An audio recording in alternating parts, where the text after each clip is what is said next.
আসসালামু আলাইকুম ওয়া রাহমাতুল্লাহি ওয়া বারাকাতুহু। আলহামদুলিল্লাহি ওয়াহদা ওয়াসসালাতু ওয়াসসালামু আলা মান লা নাবিয়্যা বা'দা। আম্মা বা'দু ফাআউযু বিল্লাহি মিনাশ শাইতানির রাজীম। বিসমিল্লাহির রাহমানির রাহিম। কুতিবা আলাইকুমুস সিয়াম কামা কুতিবা আলাল লাযীনা মিন ক্বাবলিকুম লাআল্লাকুম তাত্তাকুন। আল্লাহ সুবহানাহু ওয়া তাআলার দরবারে লাখো কোটি শুকরিয়া যে আল্লাহ সুবহানাহু ওয়া তাআলা আমাদেরকে আজকে গুরুত্বপূর্ণ একটি আলোচনায় বসার এবং আলোচনা করা শোনার তৌফিক দান করেছেন। এজন্য আমরা সকলেই শুকরিয়া আদায় করি আলহামদুলিল্লাহ।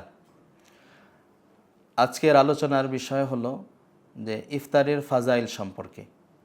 আমরা যেহেতু রমজান মাস রোজা রাখি, ইফতারের ফাজাইল আমাদের জানাটা আবশ্যক।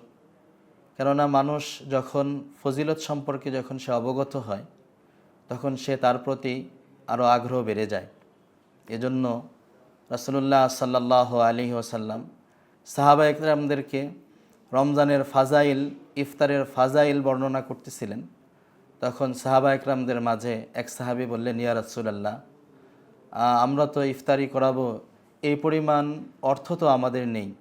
আমরা যে একজন রোজাদারকে ইফতার করাবো, ইফতার করানোর মতো সামর্থ্যবানও আমরা নয়।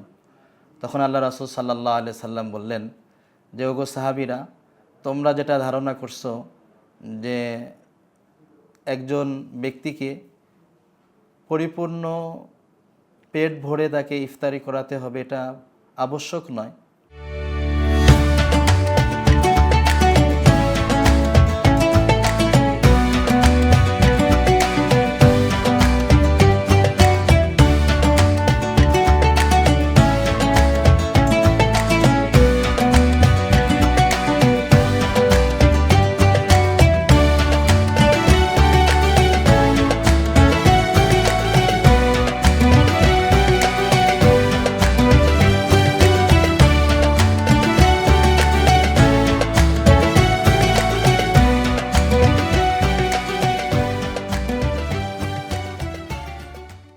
হয়তোবা তুমি একটা খেজুরও তাকে খাওয়াইতে পারো, অথবা এক ঢোক দুধও পান করাইতে পারো, অথবা পানি পান করাইয়েও তুমি এই ইফতারের ফজিলতটা নিতে পারো। তখন সাহাবা ইকরাম বললেন, ইয়া রাসূলুল্লাহ, সেই ফজিলতটা কি রয়েছে? আল্লাহ রাসূল সাল্লাল্লাহু আলাইহি সাল্লাম বলেন, যে ব্যক্তি কোনো রোজাদারকে ইফতার করাবেন, আল্লাহ সুবহানাহু ওয়া তাআলা ওই রোজাদার রোজা রেখে যে পরিমাণ সওয়াব পেয়েছেন, যিনি ইফতার করাবেন আল্লাহ তাআলা তার আমলনামার মাঝে সেই পরিমাণ সওয়াব লিপিবদ্ধ করে দিবেন। এবং আল্লাহ সুবহানাহু ওয়া তাআলা যিনি ইফতার করলেন তার সওয়াবের থেকে বিন্দু পরিমাণও সওয়াব কমতি করবেন না। এজন্য আমরা চেষ্টা করব যে সকলেই যা দিয়ে পারি, যা যতটুকু আমার সামর্থ্য হয়, হোক একটা খেজুর, হোক এক ঢোক পানি, হোক এক ঢোক দুধ, যার যেমন সামর্থ্য আল্লাহ তাআলা দিয়েছেন, প্রত্যেকেই আল্লাহ তাআলার জন্যই রোজাদারকে ইফতার করাবো। আল্লাহ সুবহানাহু ওয়া তাআলা এই ইফতারি করানোর দ্বারা আমাদের আমলনামার ভিতরে পূর্ণ একটি রোজা রাখলে যে সওয়াব হয়, সেই সওয়াব আমাদের আমলনামার ভিতরে আল্লাহ সুবহানাহু ওয়া তাআলা দিবেন। আমরা যে রোজা রেখেছি, আসলে আমরা বলতে পারছি না যে আমার রোজাটা কবুল হচ্ছে কিনা, আমি যে রোজা রেখেছি রোজার যথাযথ হক আদায় করতে পারছি কিনা, এটা আমাদের জন্য অনেক কঠিন হয়ে যাচ্ছে। এবং আমি এটা গ্যারান্টি দিয়ে বলতে পারবো না যে আমি রোজা রেখেছি, আমি রোজার পূর্ণ সওয়াব আমি পেয়ে গিয়েছি। এজন্য আমরা চেষ্টা করব, কিন্তু যদি আমি একজন রোজাদার ব্যক্তিকে রমজানে ইফতারি করাই, তাহলে আমি যে একটি পূর্ণ সওয়াব, পূর্ণ রোজার কবুল রোজার সওয়াব যে পেয়ে গেলাম, এর মাঝে কোনো সন্দেহ নেই। আর আল্লাহ রাসূল সাল্লাল্লাহু আলাইহি ওয়াসাল্লাম আমাদেরকে এই রমজান মাস দিয়েছেন, কামাইয়ের জন্য দিয়েছেন। আমরা যেন কামাই করে নিতে পারি এবং অন্তত প্রতিদিন একজনকে হলেও আমরা চেষ্টা করব ইফতার দেওয়ার জন্য।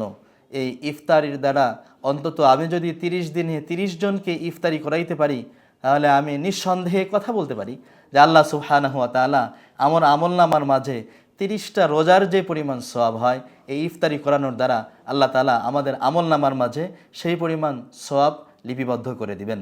এজন্য আমরা চেষ্টা করব যে প্রত্যেক রোজাদার ব্যক্তিকেই কমপক্ষে একজন করে, যার সাধ্য অনুযায়ী আমরা চেষ্টা করব বেশি বেশি রোজাদারকে ইফতারি করানোর জন্য। এর মাঝে আমরা এটাও খেয়াল রাখি যে রোজাদারকে যখন আমরা ইফতারি করাবো, এই ইফতারিগুলো যেন হালাল হয়, এই ইফতারিগুলো যেন হালাল টাকায় যেন হয়, এবং এই ইফতারিগুলো যেন মানসম্মত হয়, এই বিষয়গুলি আমরা খেয়াল রাখব। এবং আমরা চেষ্টা করব, যেহেতু আল্লাহ সুবহানাহু ওয়া তাআলা পবিত্র কালামে ইরশাদ করেছেন, লান তালানুল বিররা হাত্তা তুনফিকু মিম্মা তুহিব্বুন, যে আল্লাহ তাআলার কাছে আল্লাহ তাআলা সেই দানগুলোই কবুল করেন যেই দানগুলি দানকারীর কাছে পছন্দনীয় হয়, দানকারীর কাছে মহব্বতের হয়। এবং দানের জন্য আল্লাহ সুবহানাহু ওয়া তাআলা পূর্ব শর্ত লাগিয়েছেন। সূরা বাকারার অন্যত্রে আল্লাহ তাআলা বলেছেন যে খাবারটা যেন হালাল হয় এবং পবিত্র খাবার দ্বারা যেন হয়। এবং পবিত্র খাবারের মাঝে আমাদেরও খেয়াল রাখা উচিত যে পবিত্র খাবার তো বহু খাবারই পবিত্র খাবার রয়েছে, তবে স্বাস্থ্যসম্মত খাবার যেন আমরা একজন রোজাদারকে ইফতারের মাঝে যেন পরিবেশন করতে পারি, এজন্য আমরা খেয়াল রাখব। এবং এটাও আমরা খেয়াল করব যে জায়গাগুলোতে স্বাস্থ্যসম্মত খাবার পাওয়া যায় সেই জায়গাগুলো থেকে ইফতারি ক্রয় করে রোজাদারদেরকে আমরা ইফতারি করাবো। আল্লাহ সুবহানাহু ওয়া তাআলা আমাদের সকলকেই এই ইফতারের পূর্ণ সওয়াব অর্জন করার মতো তৌফিক দান করুন। আমরা সকলেই বলি আল্লাহুম্মা আমিন। ওয়া আখিরু দাওয়ানা আনিল হামদুলিল্লাহি রাব্বিল আলামিন। আসসালামু আলাইকুম ওয়া রাহমাতুল্লাহি ওয়া বারাকাতুহু।